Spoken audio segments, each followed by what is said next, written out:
Welcome to Forum 360 on Fusion, your PBS channel. Thank you for joining us on our global outlook with a local view. This is Leslie Ungar, your host today. There's a new player in downtown Akron. You might want to stop by and say hello sometime.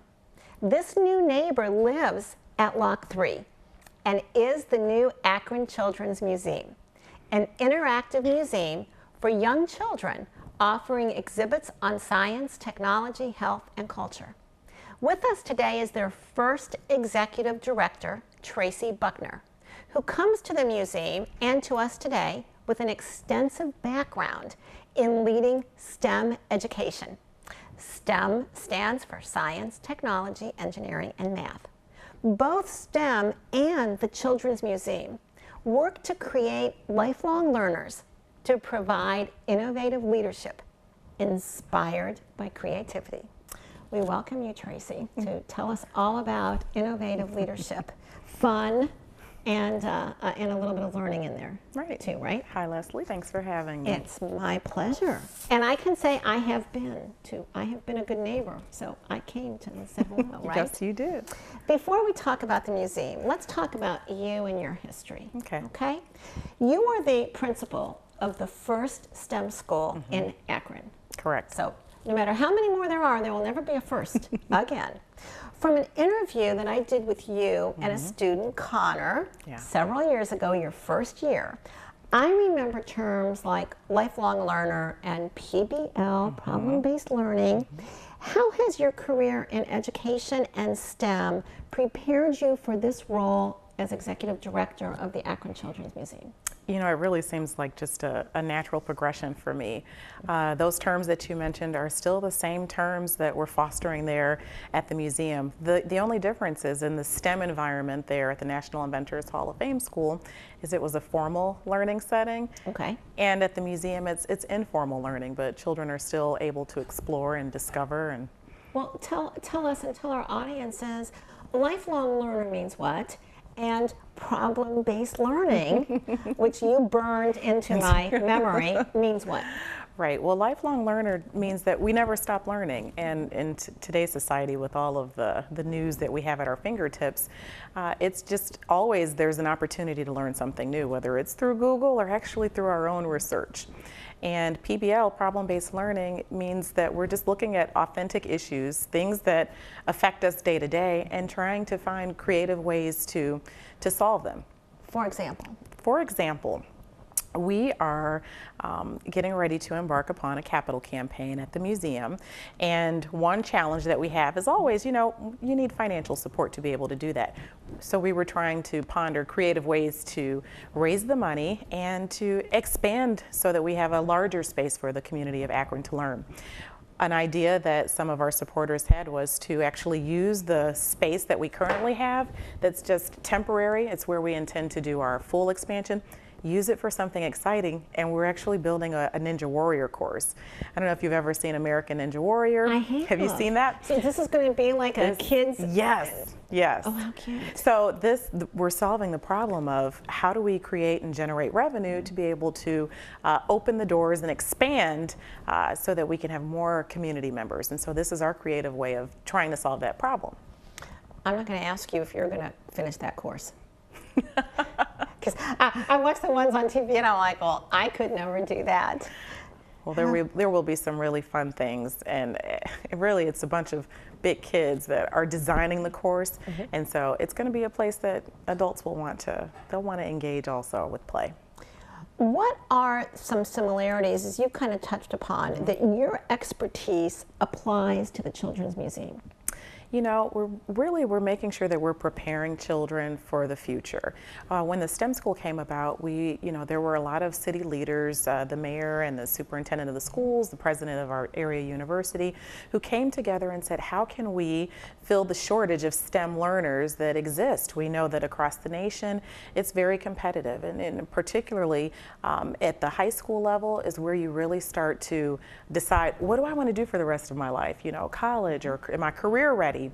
And so some of the similarities that exist is that we at the museum in this informal learning and play environment are also preparing children to be able to walk into those careers.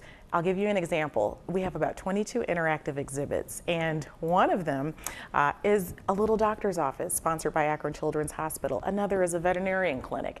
Another is the Little Monster Maker Space. These are all promoting STEM and helping children to see themselves in these roles as a young person, and then hopefully, you know, later as a middle schooler, high schooler, and then into college and beyond. Well, talk to us. The mission of Children's Museum is to inspire exploration, discovery, problem solving for children and families. Right.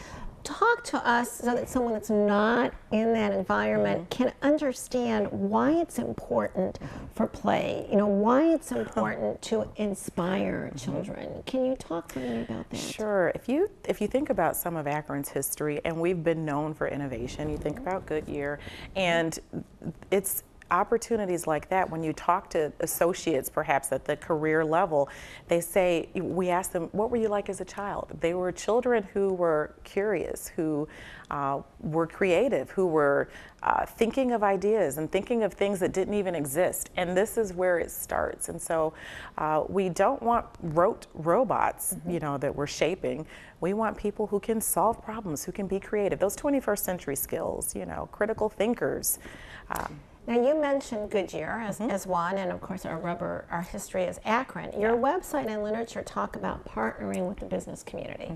So can you tell us what types of collaborations will you be leveraging or wanting to be leveraging? Oh, sure. You know, we had a Smucker's innovation team. They were at the museum the other day, and they wanted... Did they bring you the little, what are those called, snackables? Those little Crustables? Crustables, yeah. Did they bring you any Crustables? They did not bring any this time around, but it was just a team of associates who really wanted to immerse themselves in the environment for children, because they're trying to decide what are the new products that Smucker's wants to put out. So what better place to come and, you know, watch children and see how they play and how they learn and what their interests are. So Smucker's is actually one of our sponsors. The way that we hope to engage with the corporate community is really, I'll give you an example. The Little Monster Maker Space is sponsored by GPD Construction. Clearly, you think about GPD Construction, you think about the Little Monster Maker Space. It's a place for children to come and build things on their own with materials.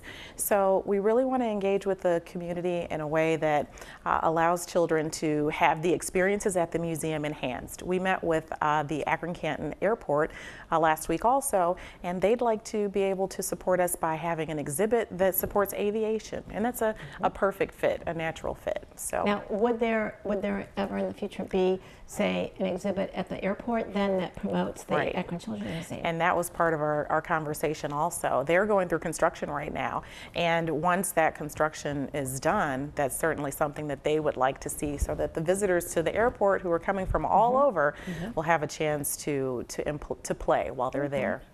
Now, I half jokingly tell my clients that no one wants to be the world's best kept secret. You know, like I think that's like the worst thing in the world someone could tell you is that you're like the best kept secret. Like, who wants to be a secret? So how will you go about increasing community awareness and involvement? Well, you know, it's kind of cool to be the best kept secret, but what's even cooler is to be a place that's, you know, hustling and bustling with activity and open to families from all across the area. One thing that we did within my first few months because let's just set the record. So you've been there 3 months. 3 months, right. And the museum has been there how long? A little over a year, so since November 2016. Okay. So you're both still very new in the neighborhood. Right, right. So the first thing I did, well, we're going through strategic planning, trying to discern, you know, what are the 5 things that we want to be known for? What are the objectives and goals we want to meet in the next 5 years? One thing right away is developing a marketing plan, which we've already begun to do, and setting some goals so that we can build awareness. Actually, this weekend we will be taping some promotional videos so that we can really start to encourage people who are already members to renew. It's important that people are coming back to the museum and having a different experience when they come. So building awareness is one of the top priorities of us at the museum. Now, I have to ask you, you know, I asked a similar question to Doug from the zoo one year. you know, why an Akron Zoo when there's a Cleveland Zoo? Okay. Which he did answer like really, really well.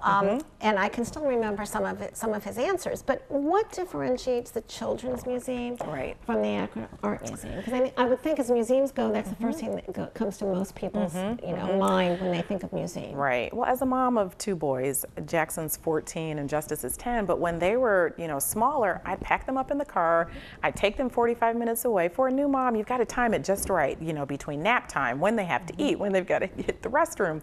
So it's nice to be able, and I can remember the zoo, one of their campaigns was so close. And we feel the same way. We're so close that you can hop in the car and get to us in just about 10 or 15 minutes from wherever you are if you're here locally in the area. So that's, you know, one of the differentiators is that we're close by, we're small, you can come there, spend a few hours and still be able to interact in a different way each time that you're there. You know, one family said to me, they're like, I love it that it's small like this because I can stand in one place at the museum and I can like look all the way and I can like find my child, you know, within just a few moments. So it's, you know, bigger is not always better, but we love the Cleveland Children's Museum. We're wonderful partners with them. And we really want to focus on being Akron centric and developing exhibits that promote the history of our community. So when you talked about your 5-year plan, when you look down the road at that strategic plan, where do you see the museum 5 years from now that it is not at today? Right, and we're embarking upon that strategic plan and involving community members to help us write that. But personally, where I see us is just growth, that our membership grows. In the first year, the museum had about 60,000 individuals that came through the museum and about 2,000 family memberships. I'd like to see us triple that. You know, we really want to be a place that attracts people, not just from the city of Akron, but from all across the region. In fact, people from about 44 different states have visited the museum since we've opened our doors. Wow, that's great. Let me just take a moment to reintroduce our topic and our guest today. We're looking at a new player in the neighborhood of downtown Akron, and that's the Akron Children's Museum. They've been there just a little over a year. We're talking with their new executive director, Traci Buckner, who comes from a STEM background. If resources were limitless, what would the Children's Museum look like 10 years from now? Wow, if resources were limitless, gosh, if I think about our co-founders, Ryan and Betsy Harshu, husband and wife, who had this idea to create a place of play, I think it would look like a place that had children that looked different, families that looked different. It would be not necessarily massive, but you know, an exciting place with varying exhibits. It would be really a center for STEM learning in an informal setting. That's really the goal, that we hope people will consider us for programming, for field trips, for outreach opportunities. Now, along that line, let me ask you, in today's society, we often calculate value based on how something makes us different. Once we've been to something, how are we different as a result of that? So how would you say a child or a family is different after a visit to the museum than they were before? There's a dad that sent us a message through Facebook Messenger. Ian G is his name. I won't say his last name, but he created a video of his child's experience from the time he and the son and daughter walked through the door to the time that they left. And everybody sees the way they engage with the exhibits in a different way. And it's just exciting that families all have their own interpretation of what was fun for them. So I think the variance, the variety that's available is exciting for families, because one thing that's of interest to one child may not necessarily be of interest to another. So there's something for everyone. And in just a minute, I'm going to ask you about some of those exhibits. Okay. If I'm a family of 4, what type of programming would I see? Well, you know, coming up, and I'm not exactly sure when this will air, but on April 22nd from 12 to 4 at the museum, we will have Earth Day Fun Fest with lots of vendors, lots of educational opportunities. Children will be able to come and create things out of recyclable materials to learn about the importance of being a sustainable environment. And that's just one way that we want to give back, because that's a program that's free for families. Well, speaking of free, tell us, give us your website address, Okay. and tell us what the costs are involved in your hours. Well, our website address is akronkids.org. Our hours are, we're open 6 days a week, so Tuesday through Saturday, and Tuesday through Friday, 10 to 5, Saturday and Sunday, 10 to 6. Okay, so you don't go. You know, I had a really bad experience this morning. I went to Krispy Kreme and it was not open. I had that same experience a couple of weeks ago. I mean, there was no notice. There was something in the paper. There was. Was there? I was complaining. So I said, you won't believe. I know. That's what I said. I don't want someone to come to the Akron Children's Museum on a Monday and then go, oh my gosh, they're not open. Monday's the only day we're not open, and when they do come, admission is just $5 for an adult or for a child. Okay. The family memberships are very a great value also. So for a family of 3, just $55 for the entire year. And you can come as many times as you want. As many times as you want. Times you want. Okay. So now let's talk about some of the exhibits because they have some really fun names, and so I'd like to find out a little bit more about them. Okay. So we have Scale the Summit. And what do we do on Scale the Summit, and what do we learn? Right, I'll tell you, there are 4 pillars that the museum's founded on, and health and wellness is one of them, and that's what you will experience with Scale the Summit. STEM is the other, arts and culture, and then civic and community engagement. But with Scale the Summit, kids can actually climb and scale this wooden exhibit that allows them to stretch and just really, burn some energy. So it's a wonderful alternative, especially in the winter time. We know Northeast Ohio, it's cold. It's like 32 degrees and it's April. So this is a chance to come in out of the cold and really just, exercise and stretch and move about. Okay, now then tell us about the Nest. The Nest is an exhibit. We're replacing the Nest with something, but the Nest was simply a place for, you could pretend that you were a bird and you can actually. Oh, so you went in the nest, the kid went in the nest. Yeah, the kids go in the nest and there's eggs and it's really exciting, but we'll be replacing it with a barn, which is in our Down on the Farm exhibit, and Kavanaugh will be sponsoring that, Kavanaugh Construction. And there will be a chicken coop, and so children will be able to learn, what's the process? Where does food come from? Right. Is that connected to Farm to Table? That's another one of your exhibits. So Yes. Does that have to do with more with health and wellness? It does have to do with health and wellness. We've got probably every vegetable you could possibly think of in a conveyor belt so that children can really begin to understand, how does the food get to our table? So that's one other thing that they're able to learn under the health and wellness pillar. Healthy Little Monsters?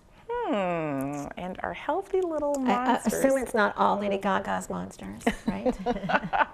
Well, the monsters are actually, we had a really wonderful relationship with a designer who designed these monsters for us, and soon we'll be naming these monsters. Wow. But I feel a contest coming.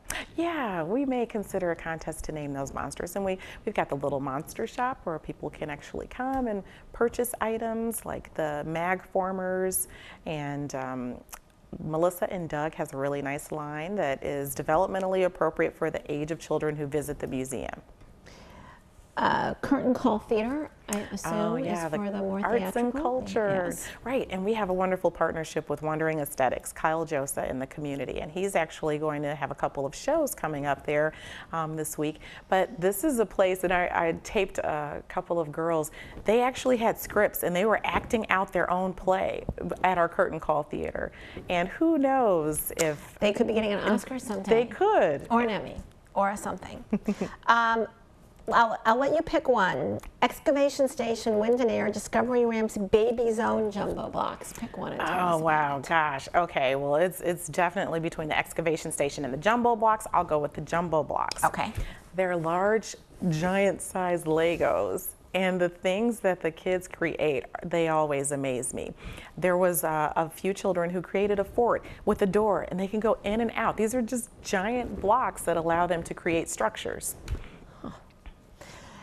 We talked about the hours. We talked about the website, Akron Kids. Yes, right? akronkids.org. Okay.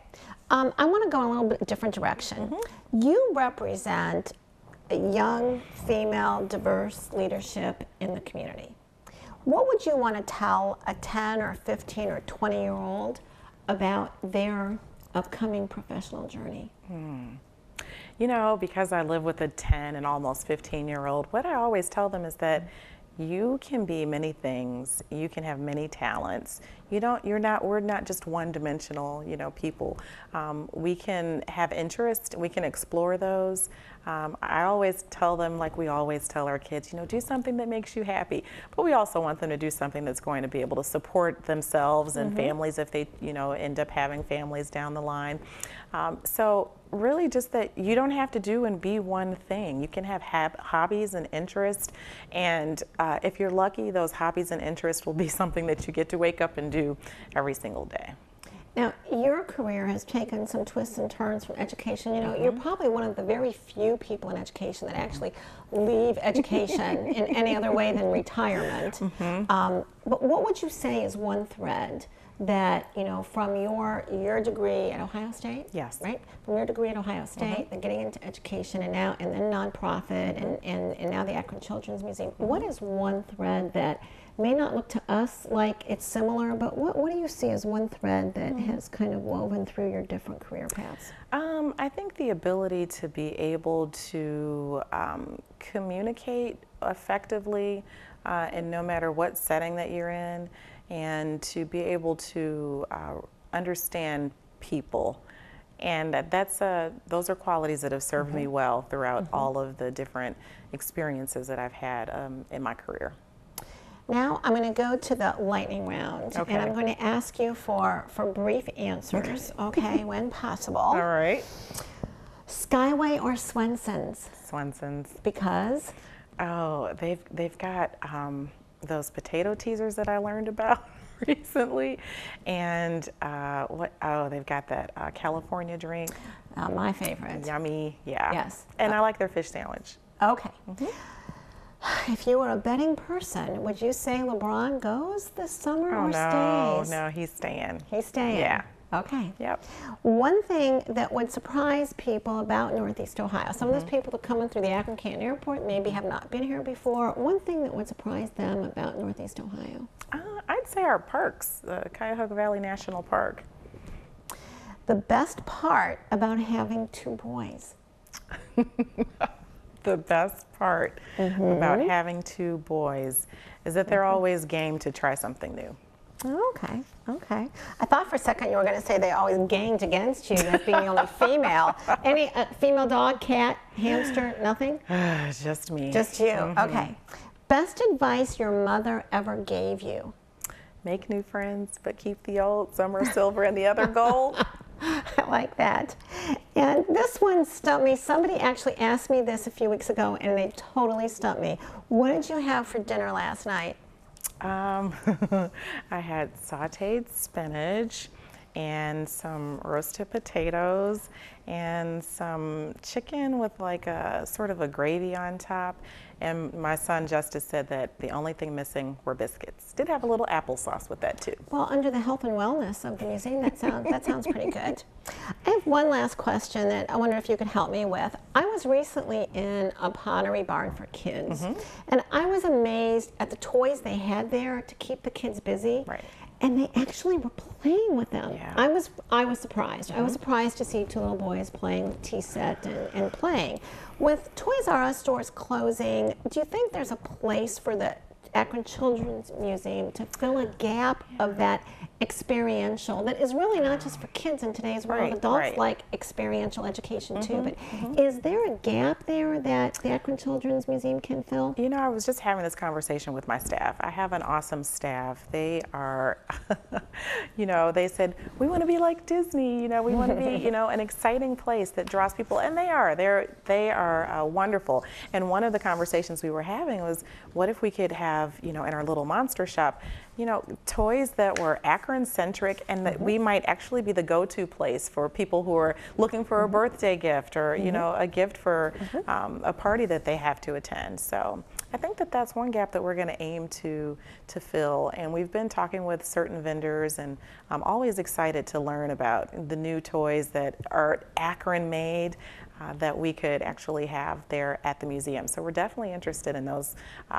collaborations if other people would like to find out more about how they could be a part of our monster shop. Well, you know, I'm a big fan of Shark Tank. And one time I saw Mark Cuban jump out of his seat to give $1 million to someone because he said experiential education is the coming. Right. So you are feeling experiential education. You are feeling that. Right.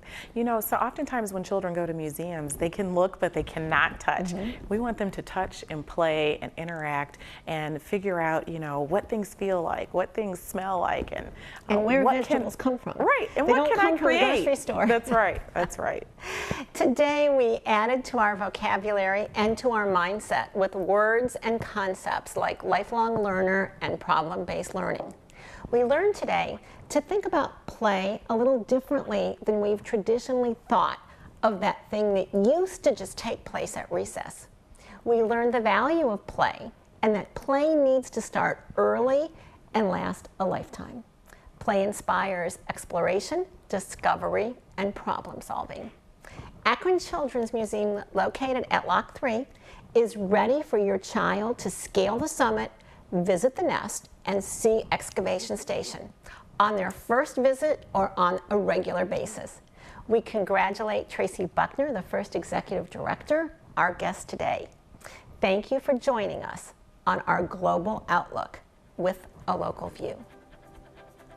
Forum 360 is brought to you with support from Electric Impulse Communications, Kim and Harvey Nelson, Rubber City Radio Group, Akronist.com, Hudson Cable, Medical Mutual of Ohio, Forum 360 supporters, and the Shaw Jewish Community Center of Akron.